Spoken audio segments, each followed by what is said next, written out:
Hello, I'm meteorologist Rob Carlmark here with a live update on our streaming channel. Now, this is either through your mobile device and the ABC 10 Plus app, or also on your smart TV, Roku, Amazon Fire Stick. There's lots of different ways to get our free content from ABC 10, and we call it Plus because it's always available, and sometimes we are live, and this is going to be that case. So we've got a lot of weather impacts coming. Long duration wet pattern is really what we're set up for after today. Now, as I am here on a Thursday, we're still undergoing a relatively normal day around here. In other words, we've got temperatures that are going to be in the 50s. We've had some fog in the morning, but it's going to be a clear and dry day. Now, I always like to start right off at the top to try and understand where we are at the moment. We are literally in one of the top 10 driest Januaries we've ever had. And obviously that's the case for Southern California. But even here at home, we've been slipping farther and farther behind.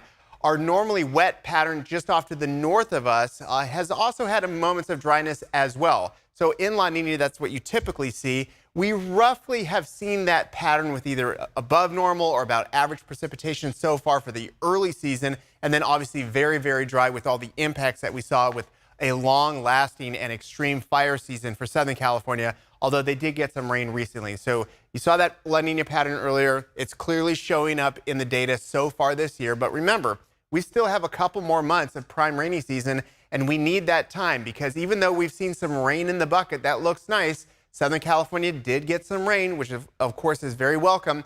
When you compare it to average, everybody is way behind average by several inches. And Redding and Eureka, which started off with a blockbuster atmospheric river, even they are slipping farther and farther behind. Now, all these numbers are going to change fairly dramatically, especially for Northern California, because we have a series of very wet storms on the way. By the way, when you're looking at the lack of rain so far in some areas, you really have to understand that statewide, when you add up all the big federal, state, and local reservoirs, we are above average. There is plenty of water in the system as of right now, and we're only going to add to it. So now we've flipped the switch. Instead of just talking about general weather impacts, we are now in a period warning you about weather impact alert days. And by the way, I'm just talking about 2 right now. We are very likely going to extend that through the rest of the weekend and into next week. But we're going to have a discussion here in a little bit, the weather team, and figure out exactly how far we want to talk about it, because we've still got rain and snow Sunday all the way into next week. But with that said, today is our Thursday dry and seasonal day. No big deal. We've got wet weather arriving tomorrow, and it really is a pattern. Now, there is some uncertainty about the weekend rain totals because there's some fluctuation. But the more and more that we look at this, we are, number one, solid on the fact that this is going to happen. We are looking at rain and snow and wind.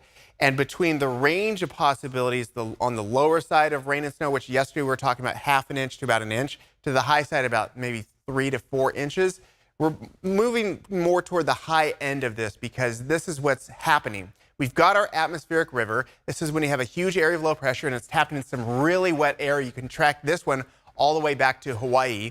And it is going to bring in some warmer air during the day on Saturday and part of Sunday as it draws in some warmer air from the south from southerly winds. But these are the wettest storms that you get around here because it's really tapped into wet air.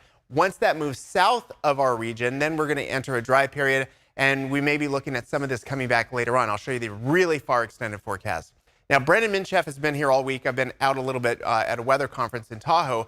But what you need to know is that he's been tracking where this has been going as far as the computer models settling in on the pinpointing of the direct hit of these atmospheric rivers. There's going to be a Category 3 atmospheric river and then also a Category 2. With that said, this is mostly centered off to the north with recent model runs. And then the very most recent runs, it's actually bringing it closer down toward the Bay Area, Stockton, Sacramento, the foothills, and Tahoe as well. By the way, atmospheric river at level 3, there's 5 levels. That's going to be for the middle of the valley as well as the foothills. It actually rates out to a 4, potentially closer to the Bay Area. So this is going to be an atmospheric river situation where it's all-day rain, heavy snow. We really start to get the ground saturated, a lot of runoff, and then potentially over the next few days, creeks and streams running very high, and then eventually the big rivers like the Cosumnes and the Sacramento, they're going to be coming up at least 10 feet by the time we get to Sunday, Monday. So here's our current situation. High pressure right there on top of us. We've had this for far too long. Now this storm is way too big. It has to be dealt with, and that's going to be starting tomorrow.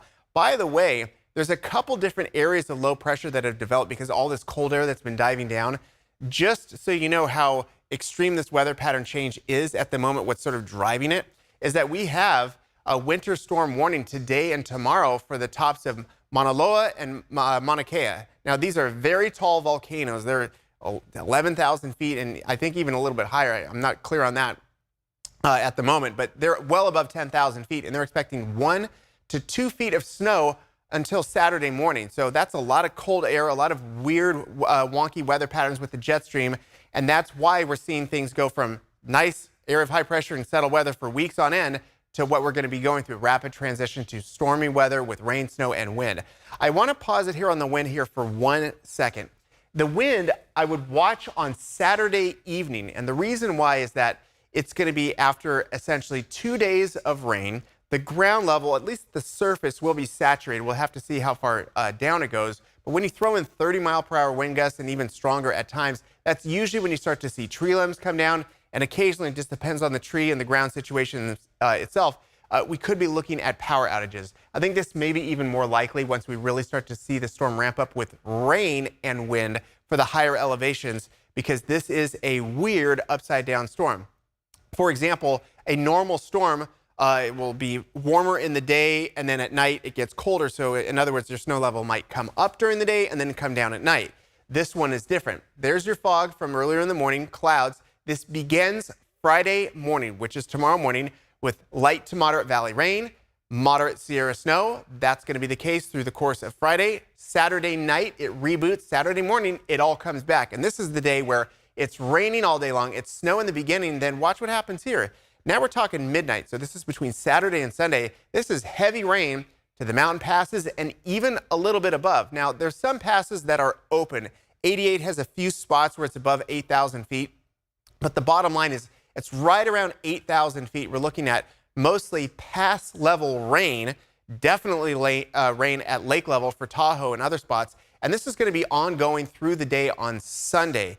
Now, the snow level does come down to about 7,000 feet during the day on Sunday, but this is a warm storm with a lot of moisture coming in. I paused it for the first part, which is Friday to Saturday. That's decent. That's about an inch or so of valley rain, maybe 2 to 4 for some of the Sierra, but between Saturday and Sunday, okay, well, now we're talking, this is a whole different level of a lot of water moving into the system, and then we're pushing 2 to 4 inches of valley rain between Friday and Monday, and 5 to 8 to about 7,000 feet, above 7,000 feet, several feet of snow.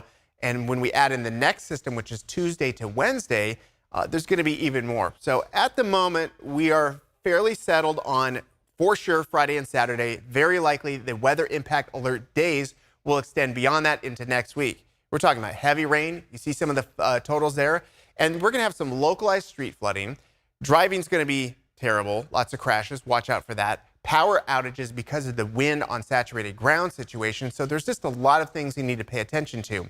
Going out past the 10-day forecast, it looks like we're still hanging on to this version of our winter pattern coming back. Colder than normal and likely wetter than normal right in our area. Remember when I talked about La Nina right off the top? Wetter than normal Pacific Northwest or so. Drier than normal in Southern California and the desert Southwest. So we are seeing that emerge over the next week or two. Our local 7 to 10 day forecast has it loaded up with rain chances starting on Friday all the way till about Wednesday. Then we ease up going into next weekend. So pay attention each and every day. There'll be changes, there'll be alterations, there'll be different impacts each and every day. That's why you got to keep watching the forecast. Finally, I want to end with this. This is a Thursday. Some of you may have plans to spend time in the Sierra, skiing, tubing, or just hanging out.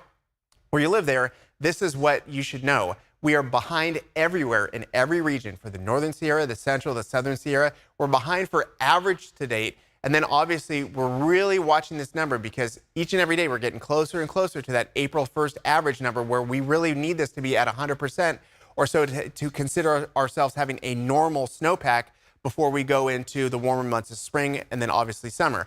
We're okay in that category. We're about two-thirds of where we should be, But this absolutely is going to add a lot of water to the system, and it's going to help out our situation, not hurt us at all. The other thing to think about for making plans, if you're traveling today on Thursday, no issues. I was just up there the last several days. Roads are good. Everything's looking pretty good. A little bit icy in the morning, but it's not too bad. Starting on Friday, we are expecting chain control to pop up at some point during the day on Friday, and it's going to be possible all weekend long. The only period I'm not clear about is between Saturday and Sunday with the rain on snow. It might actually melt some of the freshly fallen snow for a little bit, but we will have to watch it. In other words, before you leave on Friday, make sure your vehicle is equipped four-wheel drive with snow tires, or at least mud and snow. And then if you don't, make sure you have chains and keep them with you the whole time, because round one between Friday and Saturday is up to a foot or more of pass level snow. Then we get some rain on snow, which is going to make things really sloppy. And then we're going to get some snow by the end on Sunday. Through the weekend, these are the planned lifts to be operating. But remember, this is just best case scenario with the wind. Some on Friday and absolutely on Saturday. I'm expecting some of these lifts. It all depends on their construction. Is it a detachable quad? Is it a very exposed ridge? Some of these things will limit lift operations if the winds are gusting as strong as we expect them to. So expect changes during the day as far as what they're able to keep open or not, all related to wind and wind safety as well. I wanted to stop with this last one here before we wrap it up. We've got good conditions in Tahoe today. It's going to be a rain-snow mix in the beginning, rain at lake level for Tahoe. Now, for the resorts, it's likely going to be snow, at least mid-mountain and up, and a rain-snow mix at the bottom during the middle of the day. But remember, this is a warmer storm on Sunday, and then after that, the temperatures come crashing down, and we're looking at more snow. So if you're a powder hound, I would focus on maybe, if you can work it out, sometime next week. I think the conditions will be a lot better. But hey, we're getting snow, exactly what we need, because it's been a while, and it's all looking up and up this weekend and beyond. Rob Carlmark here with ABC 10 Plus.